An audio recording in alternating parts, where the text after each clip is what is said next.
피는 물보다 진하다는 말이 있죠. 저도 이전에는 그 이야기에 동의했어요.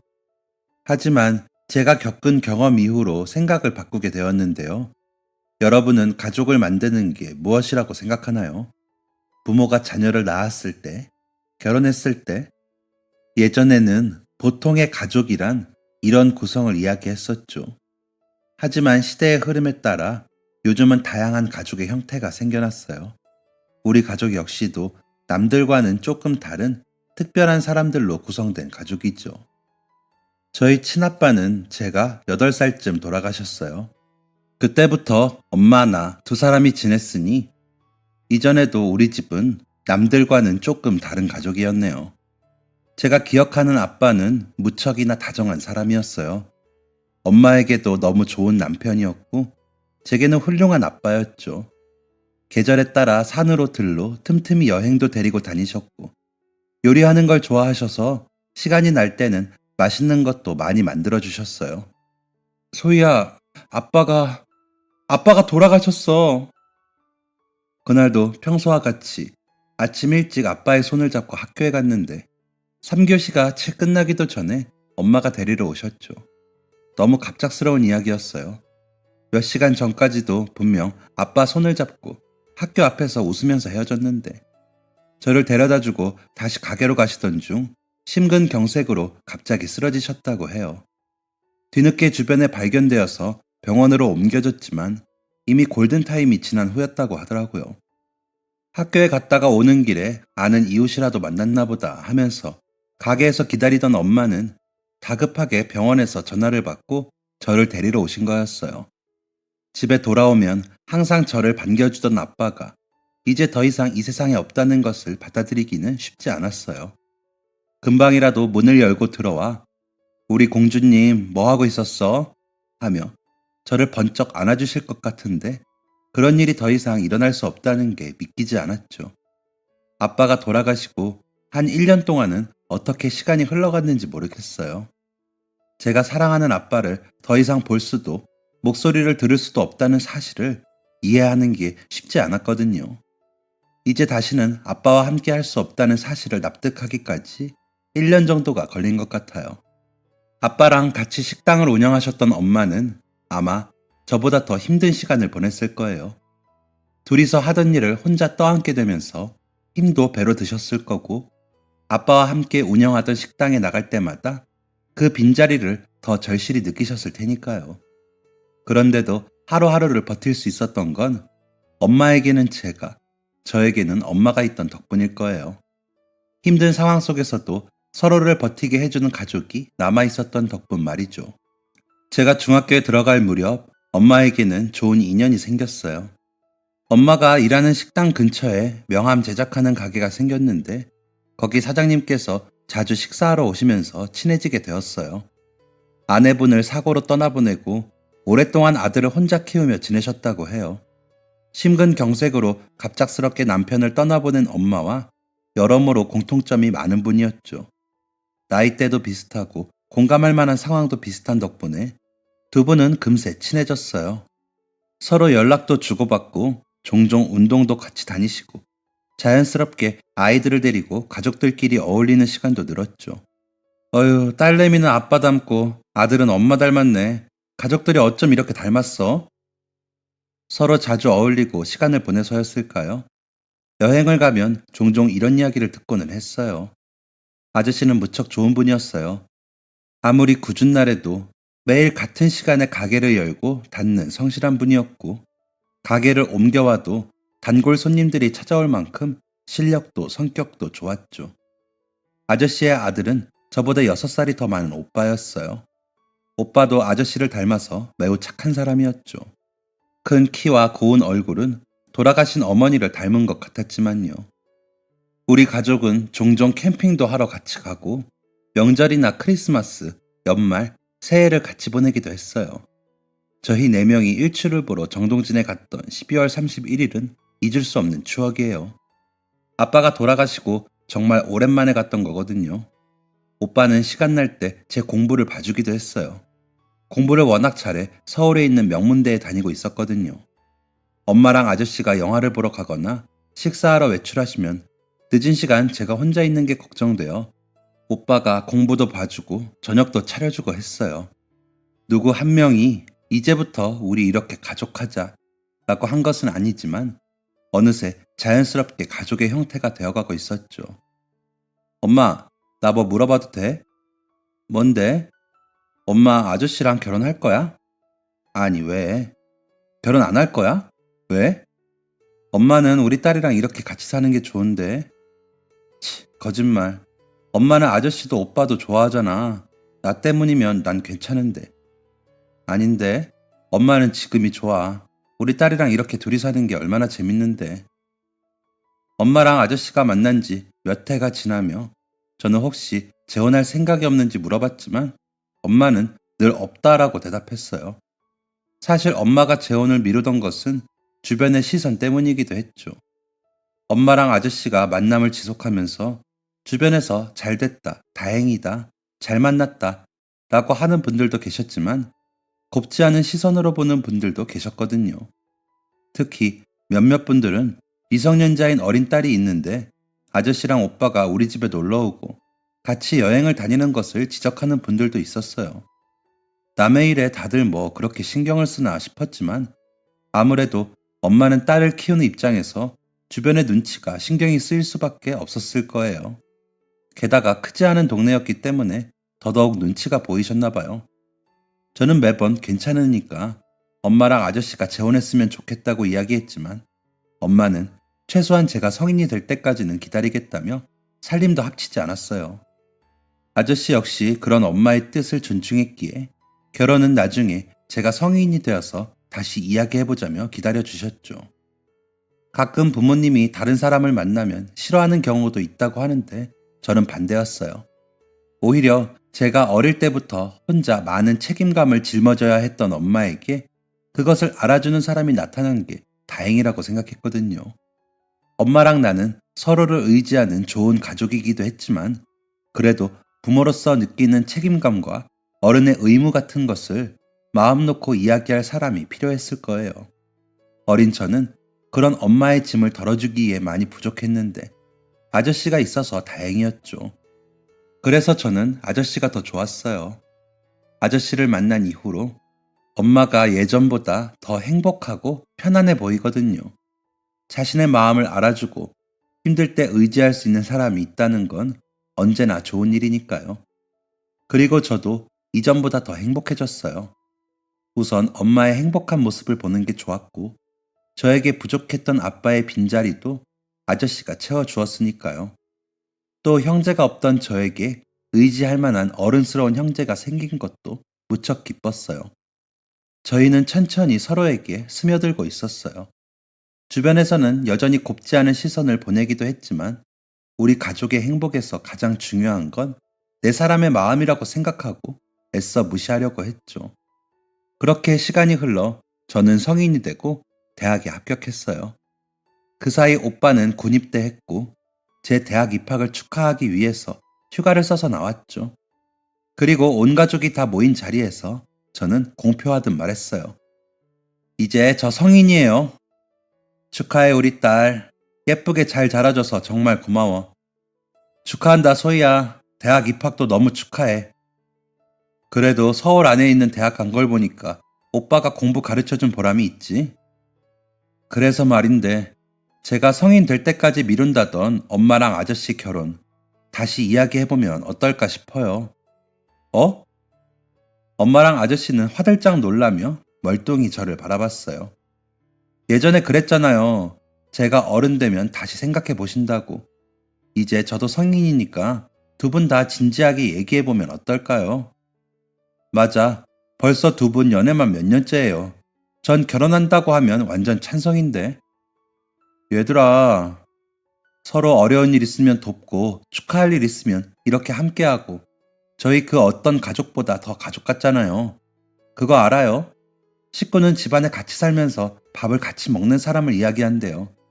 우리 가족은 오랫동안 했으니까 이제 식구가 되는 거 어때요? 혹시 아저씨랑 오빠가 불편하면 저는 따로 자취해도 되니까. 엄마랑 결혼은 진지하게 생각해 보셨으면 해요. 소희야, 그럴 리가. 너만 괜찮다면 아저씨는 엄마랑 결혼해도 다 같이 살았으면 좋겠어. 아저씨랑 오빠 때문에 네가 엄마랑 사는 집에서 나가다니. 그건 정말 말이 안 되잖니. 근데 넌 정말 괜찮겠니? 저야 아저씨랑 오빠가 같이 살면 좋죠. 이제 장 보고 무거운 거 있으면 편하게 맡길 수도 있고요. 그렇지만 나는 너희 엄마 의견이 제일 중요하다고 생각해. 당신은 어때? 나는 너무 갑작스럽네. 그치만 결혼 이야기는 소희가 전부터 말했던 거기도 하고 다른 가족들 뜻이 어떤지 알았으니까 차차 이야기 나눠보도록 해요. 진짜? 진짜야, 엄마? 그럼 긍정적으로 생각해보는 거다. 아이고, 알았어. 얘도 참. 늙은 아줌마 결혼에 뭐 이렇게 진심인지 참. 저도 너무 좋은데요. 마음 맞는 사람들이 한 집에 사는 게 얼마나 기쁜 일인데요. 저도 늘 두 분이 함께 하시면 좋겠다고 생각했어요. 그렇게 두 분은 본격적으로 결혼 이야기를 하기 시작했어요. 아저씨는 우리 가족이 다 같이 살 집을 구하고 싶으시다며 방 4개가 있는 아파트를 구하기 위해 돈을 모으기 시작했죠. 엄마도 당장은 제 대학 등록금이나 가게 계약 문제로 돈을 더 모으는 것이 좋겠다고 이야기하셨어요. 그래서 결혼 준비는 천천히 돈이 좀 모이면 진행하기로 했어요. 그 사이 저랑 오빠는 대학 생활을 열심히 하면서 두 분의 결혼 준비를 조용히 기다렸어요. 저희 네 가족은 함께 사는 것을 목표로 각자 자기 자리에서 할 일을 묵묵히 해나갔죠. 오빠가 저녁을 앞둔 어느 날이었어요. 저희는 다 같이 오빠의 수료식에 가기로 했는데 한동안 지끈거리던 머리가 갑자기 깨질 듯이 아프더라고요. 평소에도 편두통이 있었던 탓에 별거 아니겠지 애써 무시하려고 했어요. 그리고 수료식을 마치고 온 가족이 다 함께 차를 타고 있는데 갑작스럽게 눈앞이 하얘졌어요. 소희야 왜 그래? 괜찮아? 얼굴이 하얗게 질린 저를 보고 옆에서 오빠가 다급하게 물었죠. 왜 그래? 어디 아파? 아빠, 아줌마, 소희가 아픈 것 같아요. 병원부터 가야겠어요. 그리고 잠시 정신을 잃었던 것 같아요. 눈을 떠보니 병원에 누워 있었고 엄마와 아저씨, 오빠가 옆에서 저를 걱정스러운 표정으로 보고 있었죠. 소희야, 괜찮아? 눈을 뜨자마자 얼마나 울었는지 눈이 퉁퉁 붓고 목이 잠긴 엄마가 제 손을 잡고 있었어요. 엄마, 여기가 어디야? 어떻게 된 거야? 제가 가서 의사 선생님 모셔올게요. 괜찮아? 여기 병원이야. 너 차에서 갑자기 정신을 잃어서 근처 응급실로 왔어. 병원? 제가 눈을 뜨자 오빠는 의사 선생님을 모시러 갔고 아저씨랑 엄마는 제 손을 붙잡으며 제 안색을 살폈어요. 잠시 후 차트를 뒤적거리며 의사 선생님이 오셨죠. 김소희 씨 맞으시죠? 네. 혹시 그동안 계속 두통이 좀 있으셨나요? 네, 머리가 좀 아프긴 했는데 원래 편두통이 좀 있던 편이었어요. 최근 들어 체중이 많이 빠지진 않았나요? 입맛이 없다던가 구토 증상을 느낀 적은요? 무슨 일인가요, 선생님? 저희 딸 어디가 아픈 건가요? 살이 좀 빠지긴 했는데 원래 성격이 좀 예민한 편이라 요즘 공부 때문에 입맛이 없어서 살이 빠지나 보다 했어요. 고3 때 수험 준비할 때도 그래서. 온 가족이 걱정스러운 표정으로 의사 선생님을 바라봤어요. 선생님은 다시 한번 차트와 저를 번갈아 보더니 말씀을 이으셨어요. 더 자세한 사항은 검사를 추가로 해봐야 알겠지만 지금 여러 수치나 상황을 봐서는 급성 백혈병이 의심됩니다. 소견서 써드릴 테니까 전문 병원에서 검사를 받아보셔야 할 것 같아요. 급성 백혈병이요? 저희 딸이 백혈병이요? 아직 확신할 수 있는 건 아니고 지금은 의심되는 정도예요. 자세한 사항은 검사 후에 이야기하셔야 할 것 같습니다. 갑작스러운 날벼락에 우리 가족은 모두 할 말을 잃고 멍하니 서 있었어요. 백혈병이라니. 드라마에서나 보던 일이 저에게 일어날 거라고는 상상도 못했어요. 우선 소견서를 받고 저는 응급실에서 퇴원했어요. 집까지 무슨 정신으로 왔나 싶은데 엄마는 더 하셨을 거예요. 이미 심장병으로 남편을 잃었는데 하나뿐인 딸까지 백혈병이라니. 차를 타고 집에 오는 동안 그 누구도 말을 이을 수 없었어요. 그렇게 침묵이 감돈 채 저희는 집으로 돌아왔죠. 저는 제 방으로 들어갔고 어렴풋이 엄마 방에서는 우는 소리가 들려왔어요. 그리고 며칠 후 백혈병으로 유명한 전문 병원에 예약하고 방문을 했어요. 혈액 검사부터 골수 검사, 유전학 검사 등 이름도 생소한 다양한 검사들을 받았어요. 검사가 진행되는 동안 머릿속에서는 수많은 생각이 스쳤어요. 드라마에서 보면 백혈병에 걸리면 다들 죽던데 나도 그렇게 되는 걸까? 내가 죽으면 우리 엄마는 어떡하지? 아니야, 그냥 두통이 심해진 걸 거야. 의사 선생님이 너무 심각하게 판단하신 거겠지.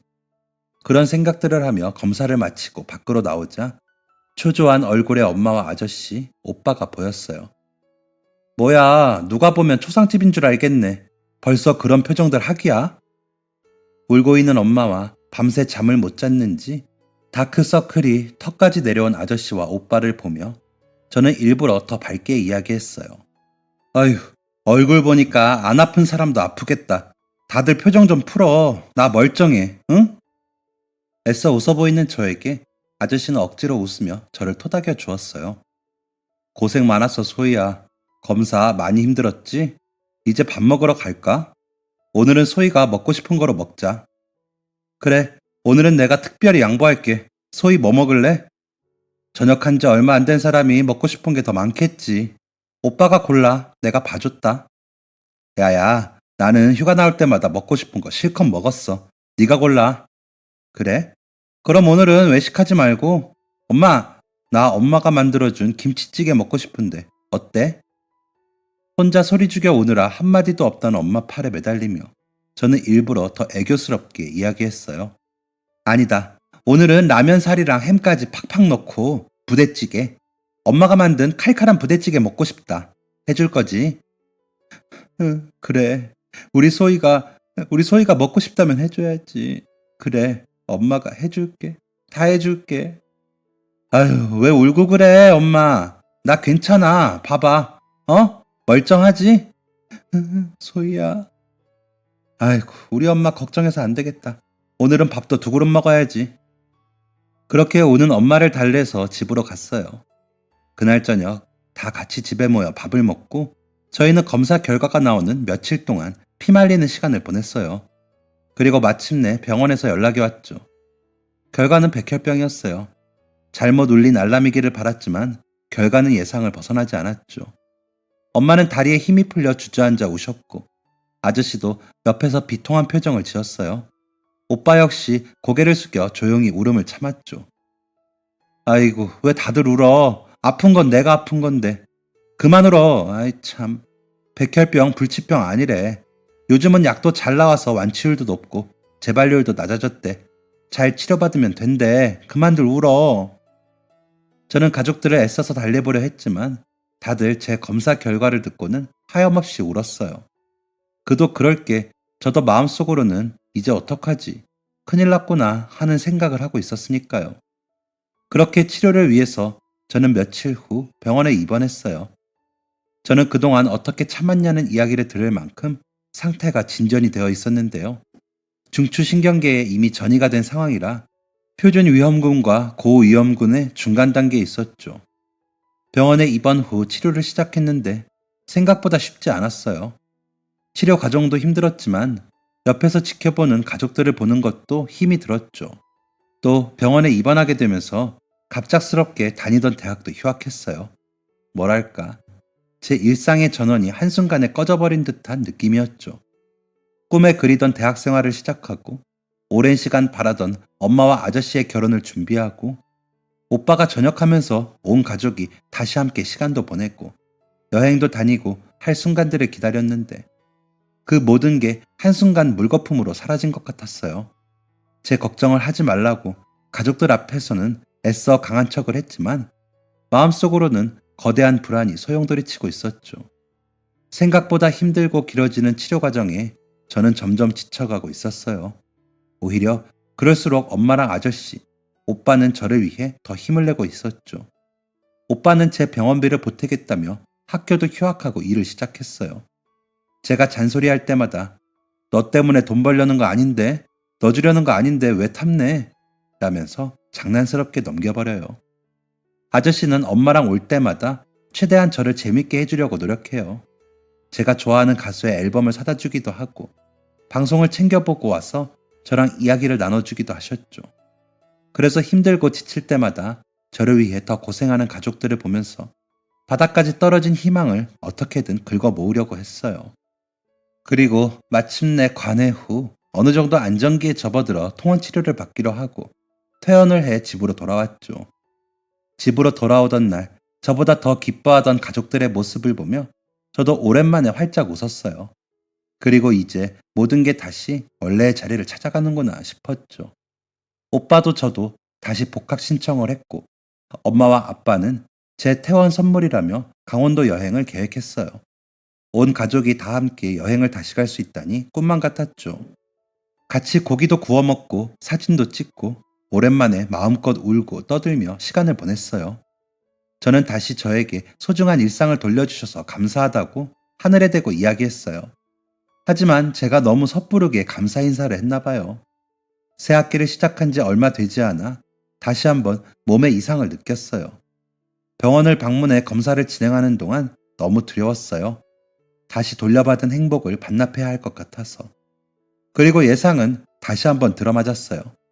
중추신경계 재발이 일어난 거예요.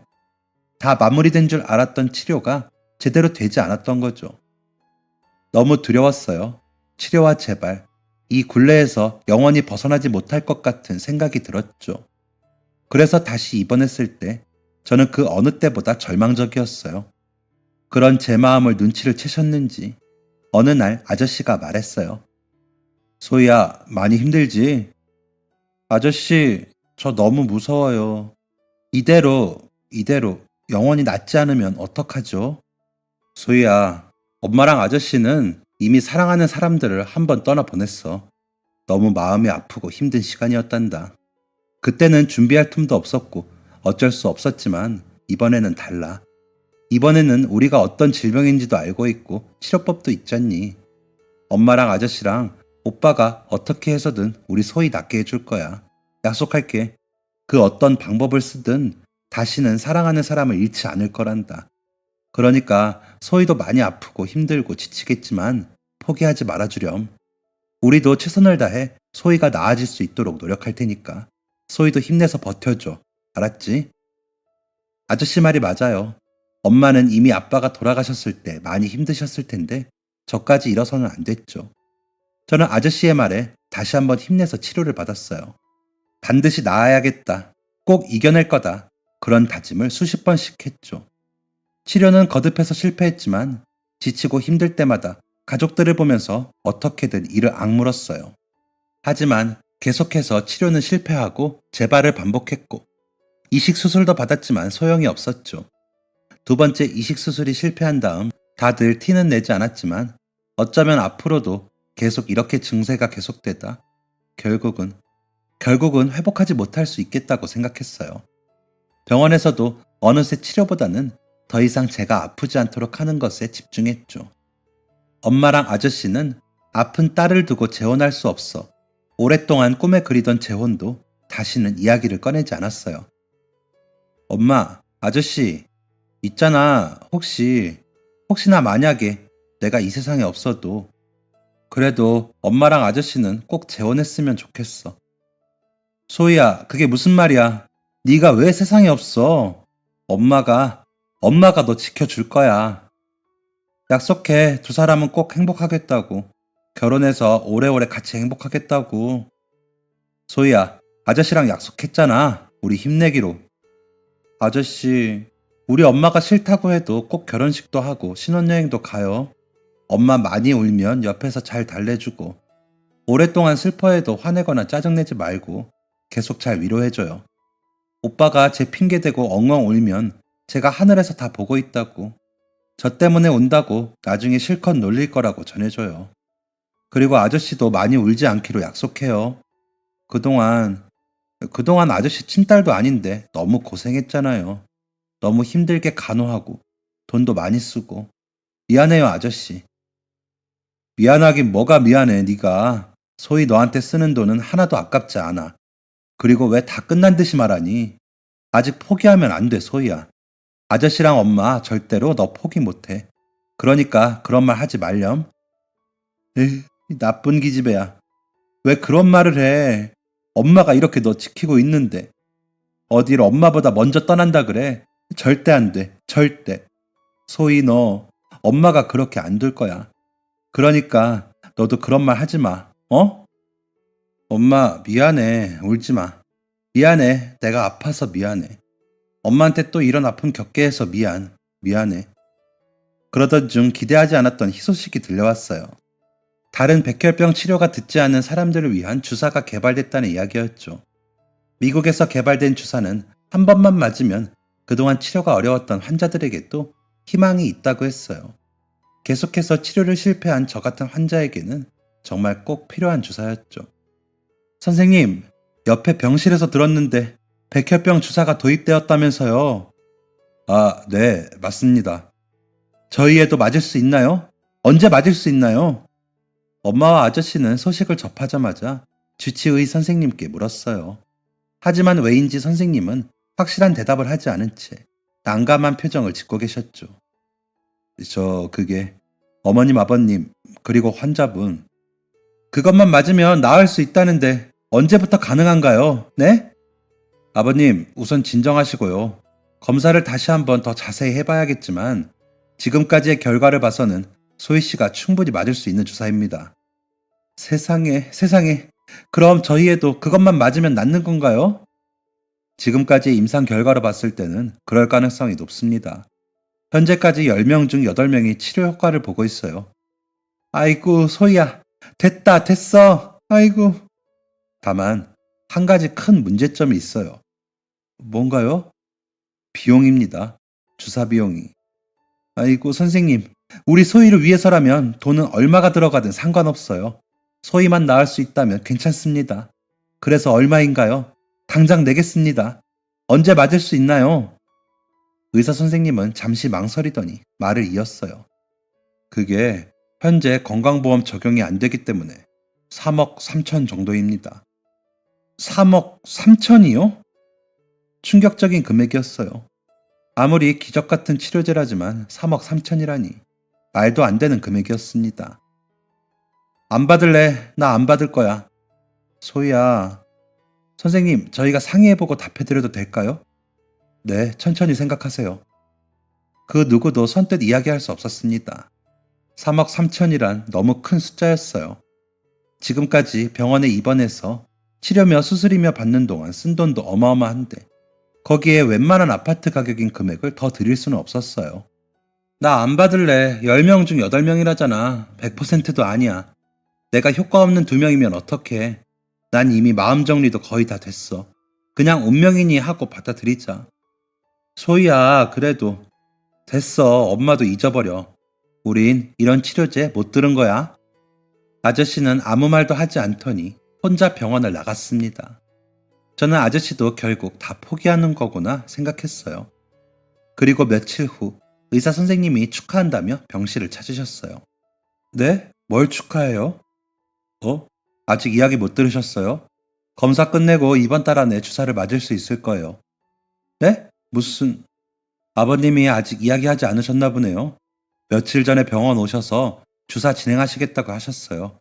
비용도 다 준비되셨다고요. 네? 그날 오후 병원을 찾아온 아저씨에게 어떻게 된 일인지 물었어요.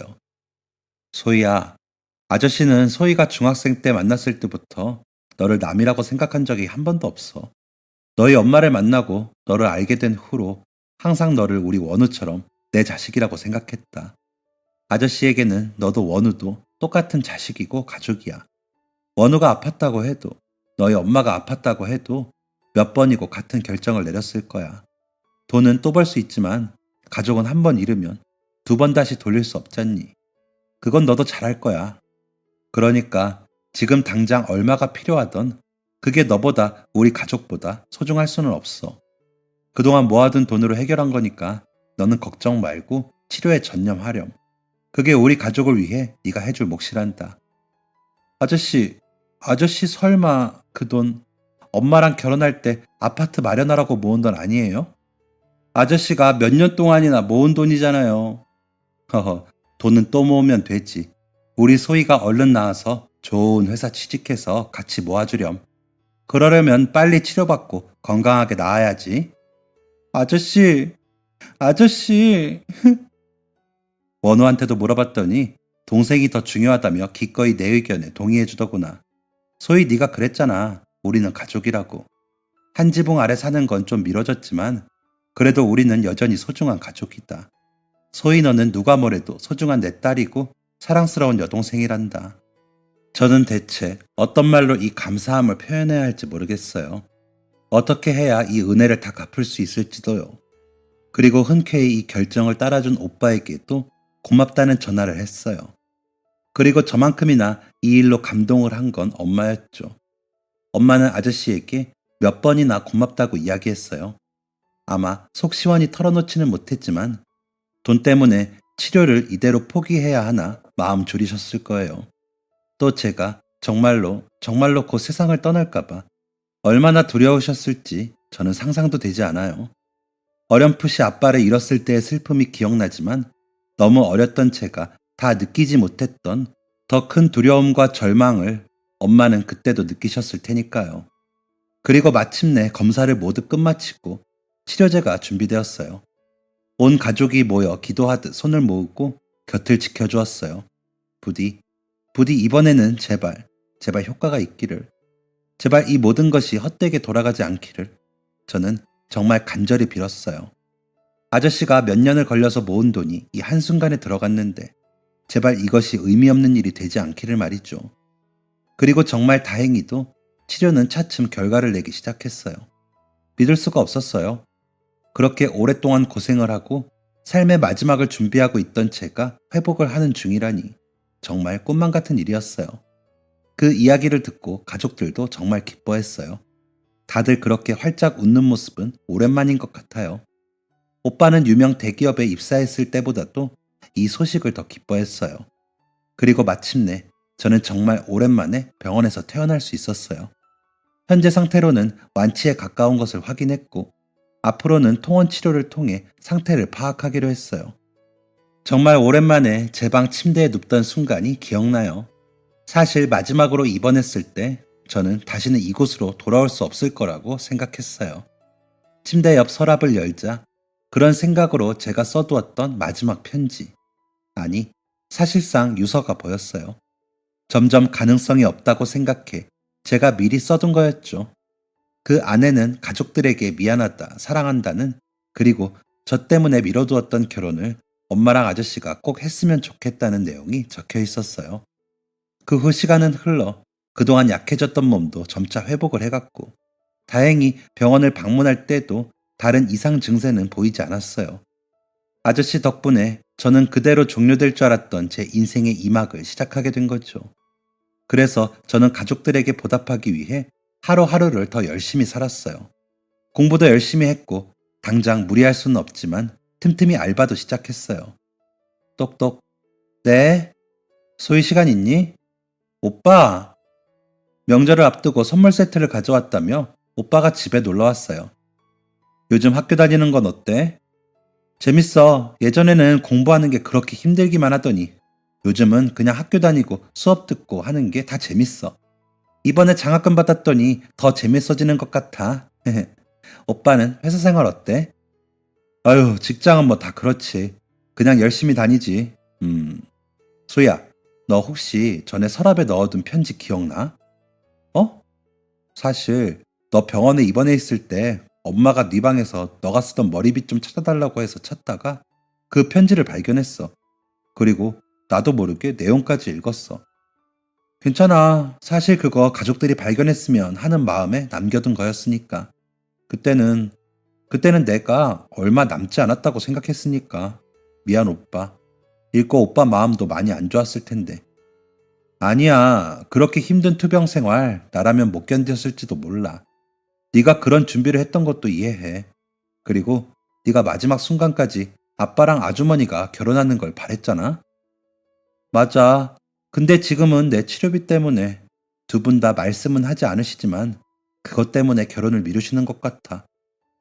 아마 두 분 다 서로 최대한 준비하고 갖춰서 서로에게 부담 주지 않게 결혼식을 준비하고 싶으셔서 그런 것 같아. 사실 나도 오랫동안 아빠랑 아주머니가 결혼하는 걸 바랐어. 두 분이 너무 잘 어울리는 인연이라고 생각했고, 앞으로 나도 독립하거나 결혼을 할 수도 있고, 너도 그런 상황이 올 수 있잖아. 그때 두 분이 함께 살면서 의지가 되면 참 좋겠다고 생각했거든. 그래서 말인데, 충분하진 않지만 나도 직장 다니면서 돈을 좀 모았거든. 우리 그걸로 두 분 스몰 웨딩을 준비해드리면 어떨까? 스몰 웨딩? 응, 엄청 호화로운 결혼식을 준비해드리기는 어렵지만 알아보니까 그 정도는 해드릴 수 있을 것 같더라고. 사실 나도 준비한 게 있었어. 두 분께 너무 감사하고 죄송해서 이번에 장학금 남은 거랑 아르바이트 비용으로 커플링을 샀었거든. 잘 됐다. 그럼 웨딩링은 이걸로 해도 되겠다. 저랑 오빠는 큰 돈을 쓰느라 결혼식을 미루게 된 엄마랑 아저씨를 위해 작전을 짜기 시작했어요. 저희는 프로포즈부터 스몰 웨딩을 위해 필요한 장소와 준비 사항들을 꼼꼼히 체크했죠. 그리고 모든 계획이 끝난 후 식당에 두 분을 모셔서 깜짝 이벤트를 열어드렸어요. 식당에서 조명이 어두워지고 벽면의 영상에는 저와 오빠의 모습이 나타났죠. 엄마, 아저씨, 그동안 저 때문에 많이 힘들고 속상하셨죠? 저한테 해주신 것들은 앞으로 제가 어떻게 해야 다 갚아나갈 수 있을지 모르겠어요. 그리고 특히 아저씨, 저를 위해서, 엄마를 위해서 그동안 참 많이 애써주셨는데 오랫동안 꿈꿨던 결혼까지 저 때문에 미루게 되어서 너무 죄송해요. 결혼해서 우리 가족이 함께 사는 것을 얼마나 오래 기다리고 준비하셨는지 잘 알아서 더 죄송해요. 계획하셨던 거에는 훨씬 미치지 못하겠지만 그래도 저랑 오빠가 두 분을 위해서 준비했어요. 그렇게 오빠랑 카운터에 맡겨두었던 커플링을 두 사람에게 보여주었어요. 두 분은 너무 얼떨떨하고 감격한 나머지 이게 다 무슨 일인가 싶었죠. 얘들아, 이게 다 아빠, 뭐든지 잘 준비되어야 일을 진행하는 분이란 걸 알아서 이번 기회를 놓치면 또 언제쯤 아주머니랑 결혼하게 될까 싶었어. 근데 아빠도 아주머니도 그리고 나랑 소희도 이미 우리가 가족이 될 마음의 준비는 다 끝냈잖아. 그러니 그런 형식이나 준비는 꼭 완벽하지 않아도 된다고 생각해. 그래서 소희랑 내가 준비했어. 얘들아, 엄마, 그동안 나 때문에 고생 많았지? 이제는 엄마가 나 때문에 슬프고 마음 아파서 우는 거 말고 너무 행복하고 기뻐서 우는 일만 있게 할게. 두 분, 그러니까 이제 제발 결혼해요. 우리 가족은 다 같이 부둥켜 안으면서 한참을 울고 웃었어요. 그리고 그동안 저희가 계획한 내용을 들으시더니 너무 기뻐하셨죠. 그렇게 화려하지는 않지만 작은 공간에서 우리 가족과 엄마와 아저씨의 지인분들이 모여 결혼식을 진행했어요. 오랜만에 하얀 옷에 화관을 쓰고 꽃다발을 들고 있는 엄마의 모습은 눈부시게 예뻤죠. 턱시도를 빼입고 머리를 바짝 세운 아저씨는 긴장한 표정이었지만 또 기쁘고 설레는 표정이기도 했어요. 그렇게 두 사람은 정말 너무나도 오랜 세월이 지나서야 마침내 연애의 끝을 맺게 되었죠. 그 과정을 오랫동안 지켜보았던 지인들도 이제는 곱지 않은 시선 대신 진심을 담아 축하하고 행복을 빌어주었어요. 저도 그동안 저 때문에 미뤄진 결혼이 마침내 결실을 보게 되어서 너무 행복했어요. 그리고 평소에 꿋꿋하던 오빠도 그날은 옆에서 눈물을 훔치더라고요. 결혼식이 끝난 후 오빠는 센스 있게 괌으로 신혼여행까지 준비했어요. 두 분 다 아주 오래전부터 혼자 애들을 키우고 또 일하느라 바쁘게 지내고 몇 년 전부터는 아픈 딸을 케어하느라 그나마 다녔던 국내 여행도 못 다니셨으니까요. 엄마는 처음 가는 해외여행이라며 아이처럼 기뻐하셨어요. 원우야, 고마워. 아줌마가 이런 걸 받아도 될지 너에게 너무 패만 끼치는 건 아닌가 싶어. 저희는 가족이잖아요. 아들한테 이 정도는 충분히 받으셔도 된다고 생각해요. 그리고 아빠랑 살면서 맨날 즉석밥에 맛없는 반찬이나 마트에서 사먹는 반찬으로 끼니를 때우기 일쑤였는데 아주머니 덕분에 정말 오랜만에 따뜻한 밥을 매일 먹었어요. 저야말로 친아들도 아닌데 늘 신경 써주고 챙겨주셔서 항상 감사했어요. 수능날 새벽부터 도시락 싸서 가져다 주시고 그 추운 날에도 맛있는 거 먹이겠다며 그 먼 길을 부대까지 와주시고 거기 있던 병사 중에 아마 아주머니께서 제일 많이 면회를 오셨을 거예요. 정말 앞으로도 잊을 수 없을 거예요. 저희 아빠 아팠을 때 밤새 간호해 주시던 것도 정말 감사하고, 감사한 일은 제가 오히려 더 많아요. 또 맨날 아파서 속썩이기는 하지만 귀여운 여동생까지 생겼잖아요. 저는 우리 가족이 정말 좋아요. 원우야, 고맙다, 고마워. 그렇게 두 분은 신혼여행을 다녀오시고 저희는 각자 살던 집을 정리하고, 넓고 호화롭지는 않지만, 그리고 아저씨가 바랐던 아파트도 아니지만 저희 4인 가족이 살 수 있는 집을 구했어요. 이때도 오빠 도움이 많이 컸죠. 저 때문에 좋은 집을 얻을 비용을 잃었던 탓이라 하루빨리 오빠처럼 돈을 벌어서 가족들에게 많은 걸 해줘야겠다는 생각을 했어요. 그래서 공모전도 나가고 취업 준비도 열심히 해서 이름 있는 디자인 회사에 합격했어요. 그리고 지금은 두 분께 제가 받았던 것들을 조금이라도 돌려드려야겠다고 마음먹고 열심히 적금을 붓는 중이에요. 아저씨가 제 치료비를 내주셨던 거에는 턱없이 부족하겠지만 그래도 열심히 모아서 내년쯤에는 두 분 결혼기념일에 유럽 여행을 보내드리고 싶어요. 제가 이렇게 열심히 돈을 모으는 걸 눈치챈 오빠는 제 마음 잘 안다며 부모님께 비밀을 지켜주기로 하고, 자기도 같이 돕고 싶다며 제가 말려도 제 통장으로 꼬박꼬박 돈을 붙이네요. 결혼한 이후 아저씨는 더 팔불출이 되셔서 저랑 엄마를 인생의 보물이라고 불러요. 그리고 엄마도 요즘은 얼굴에 웃음꽃이 떠나지 않아요. 제가 받은 치료도 다행히 효과적이라 병원에서도 매우 건강한 상태라는 결과를 받았어요. 그동안 많이 힘들었던 우리 가족은 밀린 행복을 몰아서 받는 것처럼 요즘은 매일 웃을 일만 가득해요. 우리는 어쩌면 보통의 가족은 아닐지도 몰라요. 하지만 서로를 아끼고 위하는 마음은 보통이 아니죠. 우리가 가족이 된 모습도 이유도 사연도 특별한 만큼 서로를 생각하는 마음도 특별해요. 앞으로도 우리 가족은 더 많이 웃고 행복하고 또 서로를 사랑하려고 해요. 그리고 이 이야기를 듣는 분들도 더 많이 웃고 행복하고 사랑하며 오늘 하루를 보냈으면 좋겠네요. 지금까지 사연 들어주셔서 감사합니다. 사연이 재밌으셨다면 구독과 좋아요를 눌러주세요. 감사합니다. 안녕히 계세요.